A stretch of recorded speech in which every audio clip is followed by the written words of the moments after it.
ராம், துப்பாக்கியை இருக்குமா பிடி. குறிவைக்கும் போது சுவாசத்தை கட்டுப்படுத்து. ஆமையா, பிடித்துள்ளேன். நல்லது. இப்போது சுடுநிலைக்கு கொண்டு வா. தயார் ஐயா. மிகவும் நன்று. இந்த கட்டுப்பாடும் கவனமும் உன்னை சிறந்த வசோல்டாக மாற்றும்.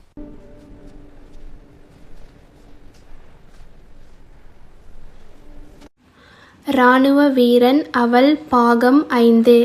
ராம்க்கு 1 இயர்க்கான ட்ரைனிங் வந்து ஸ்டார்ட் ஆகுது. இந்த டைமில் அவன் கையில் வந்து மொபைல் இல்லை. 1 to 3 மந்த் வரைக்கும் அவன் கையில் மொபைல் கிடையாது, ஃபேமிலி கான்டாக்ட் கிடையாது, ஃப்ரீடம் கிடையாது, எதுவுமே கிடையாது. 4 மணிக்கு எந்திரிச்சு 5 கிலோமீட்டர் வந்து ஓடணும்.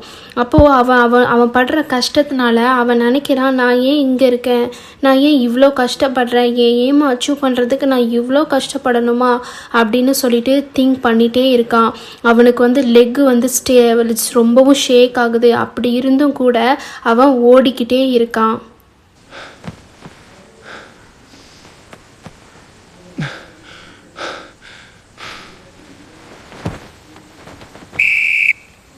ரன்னிங் வந்து அவனுக்கு ரொம்ப அதிகமாக இருக்கும். அது மட்டும் இல்லாமல் அவன் ஏதாவது ஒரு தப்பு பண்ணினா, இல்லைனா லேட்டாக வந்தான், ரன்னிங்க்கு வந்து லேட்டாக வந்தான் அப்படின்னா, போடு 100 புஷ்அப் போடு, 200 புஷ்அப் போடு அப்படின்னு சொல்லிட்டு அவனுக்கு வந்து பனிஷ்மெண்ட் கொடுத்துருவாங்க. அந்த சமயத்தில் அவனுக்கு வந்து ஃபிசிக்கல் பெயின் ரொம்பவும் அதிகமாக இருக்கும். ஸோ அந்த டைம் வந்து பெயின் அதிகமாக இருக்கிறதுனால அவனுக்கு வந்து அதுக்கு டைமே கிடையாது.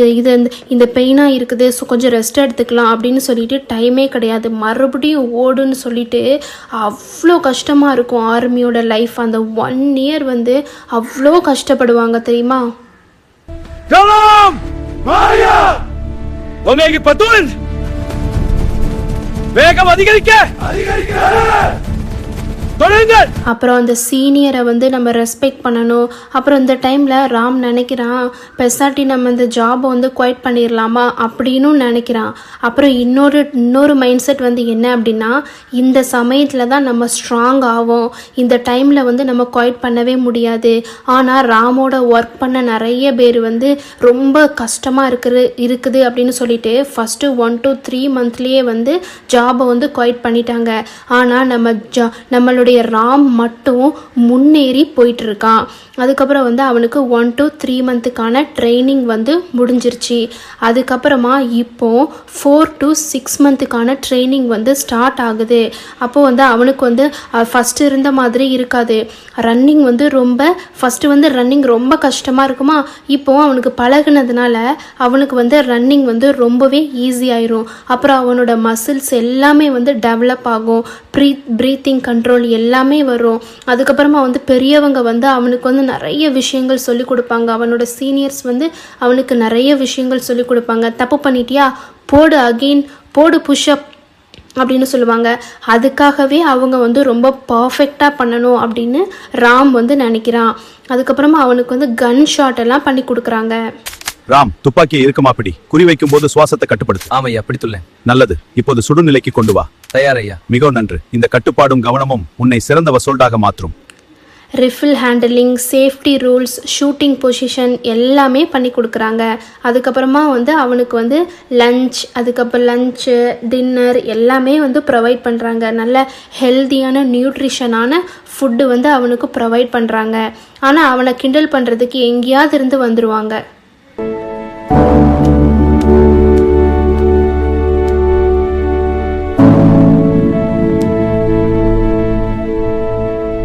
அவன் எப்போதுமே வந்து தனிமையாகவே இருப்பான். அதனால எங்கேயாவது இருந்து யாராவது வந்து, இங்கே பாரு, இவன் வந்து பொண்ணு மாதிரி நடக்கிறான், இவனை பார்க்கும்போது லைட்டாக வந்து கேர்ளோட ஸ்மெல் வருது அப்படி சொல்லிட்டு அவனை வந்து தேவையே இல்லாமல் கிண்டல் பண்ணுவாங்க.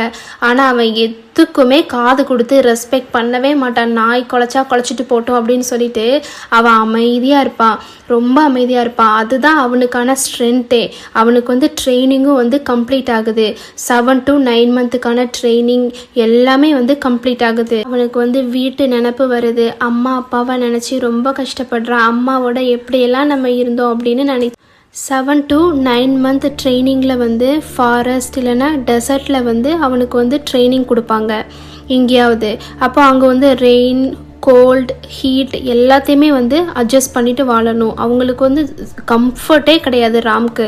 அதுக்கப்புறம் வந்து வாட்டர் எப்படி ஃபைன் பண்ணுறது, அப்புறம் வந்து ஃபுட் மேனேஜ் பண்ணுறது, டிரெக்ஷன் வந்து வித்தவுட் ஜிபிசி இல்லாமல் வந்து டிரெக்ஷன் பண்ணுறது, இப்படி எல்லாமே பண்ணுவாங்க. அப்புறம் வந்து டார்க்னஸ் மூமெண்ட்டில் எப்படி வந்து நடந்து போகிறது எல்லாத்தையுமே வந்து நம்ம ராம் வந்து கற்றுக்கிறான்.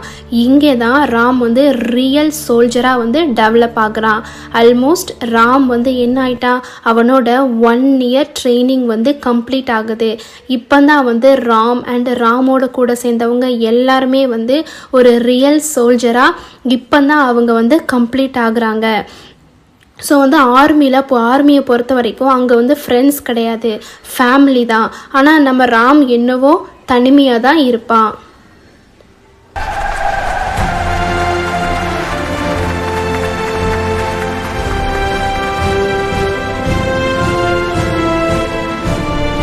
இப்போ ராம்க்கு அவனுடைய ட்ரைனிங் எல்லாமே முடிஞ்சிருச்சு. இப்போ ராம் வந்து ஒரு 100% ஒரு சோல்ஜராக அவன் மாறிட்டான். இப்போ அவனுக்கு லோ ரிஸ்கான ஒரு ஃபாரஸ்ட் ஏரியாவில் வந்து அவனுக்கு வந்து ஒர்க் கொடுத்துருக்காங்க.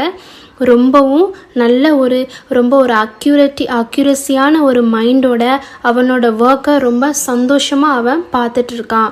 அப்போது ஏதோ ஒரு சவுண்டு கேட்குற மாதிரி இருக்குது. அதனால் அது என்ன அப்படின்னு சொல்லிட்டு ரொம்பவும் உன்னிப்போடு அதை கவனித்து பார்க்குறான். ஆனால் அது அவன் நினச்ச மாதிரி எந்த ஒரு அசம்பாவிதமும் கிடையாது. அதுக்கப்புறமா ராம கிண்டல் பண்ணுறவங்க எப்போதுமே அவனை கிண்டல் பண்ணிகிட்டே தான் இருப்பாங்க.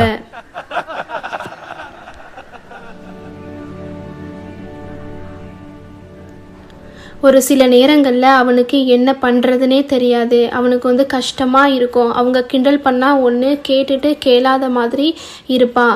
அப்படி இல்லைன்னா அவன் வந்து சரி பேசினா பேசிட்டு போங்க அப்படின்னு விட்டுருவான். ஆனால் ராம் கிட்ட அவனோட அம்மாவோட ஒரு பேங்கிள் வந்து எப்போதுமே அவன் கையில் வச்சுப்பான்.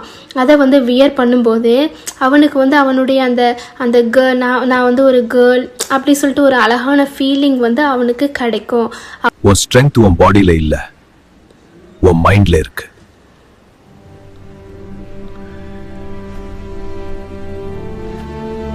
ராமோட ஒரே ஒரு சுப்பீரியர் ஆஃபீஸ் ஒருத்தர் இருக்கார். அவர் பேர் வந்து ரமணா. அவர் மட்டும் அவனுக்கு வந்து எப்போதுமே ஒரு ஆறுதலான வார்த்தையை வந்து சொல்லுவார். இப்போது ராம்க்கு லீவு கிடைக்கிது. ராம் வந்து என்ன பண்ணுறான், ஊருக்கு கிளம்பி வரான். ஊருக்கு கிளம்பி வரும்போது கூட அவனுக்கு ஒரு சில சின்ன ஒரு சேட்னஸ் வந்து அவன் மனசுக்குள்ளே இருக்குது. அதுக்கப்புறம் ராமோட அம்மாவை அவன் பார்க்குறான். ராமோட அம்மா லக்ஷ்மி ரொம்பவும் சந்தோஷப்படுறா. ராம், எனக்கு என்னமோ உன்னோட ஏமை உனக்கு தான் வந்து அது கஷ்டம்னு நினைக்கிற, பட் உன்னை பிரிஞ்சு என்னால் இருக்கவே முடியல ராம், நீ பேசாட்டி இங்கே இருந்து அப்படின்னு சொல்லிட்டு ராம் அம்மா வந்து சொல்கிறா.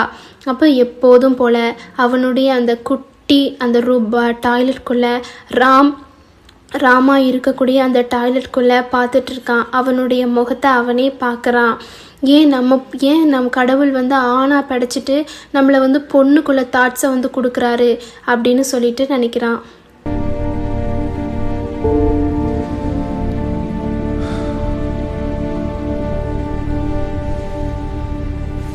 அவனுடைய லீவ் முடிஞ்சிருச்சு. அதுக்கப்புறமா அந்த ராம் மறுபடியும் அவனுடைய ஒர்க்குக்கு வந்து ரிட்டர்ன் ஆகுறான். இந்த ஆஃப்டர் 1 இயர்க்கு அப்புறம் அவனுக்கு வந்து ஒரு இடத்துல வந்து அவனுக்கு வந்து 6 மந்த்தாக ஒரு நார்மலான ஒரு லோ ரிஸ்கான இடத்துல வந்து அவனுக்கு வந்து ஒர்க் கிடச்சிருந்தது. இப்போது அவனுக்கு ரொட்டேஷன் பீரியடில் ஆஃப்டர் 2 இயர்க்கு அப்புறமா அவனுக்கு வந்து ஒரு ஹை ரிஸ்கான ஒரு இடத்துல வந்து பார்டர் ஏரியாவில் அவனுக்கு ஒர்க்கு கிடைக்குது. இதுக்கப்புறம் நம்மளுடைய ராம் வந்து நம்ம நாட்டுக்காக என்ன பண்ண போகிறான், எப்போ அவனுடைய ஜெண்டரை வெளிப்படுத்த போகிறான் அப்படிங்கிறத நம்ம பார்க்கலாம் நெக்ஸ்ட் பார்ட்டில். தேங்க்ஸ் ஃபார் வாட்சிங். சப்ஸ்கிரைப்.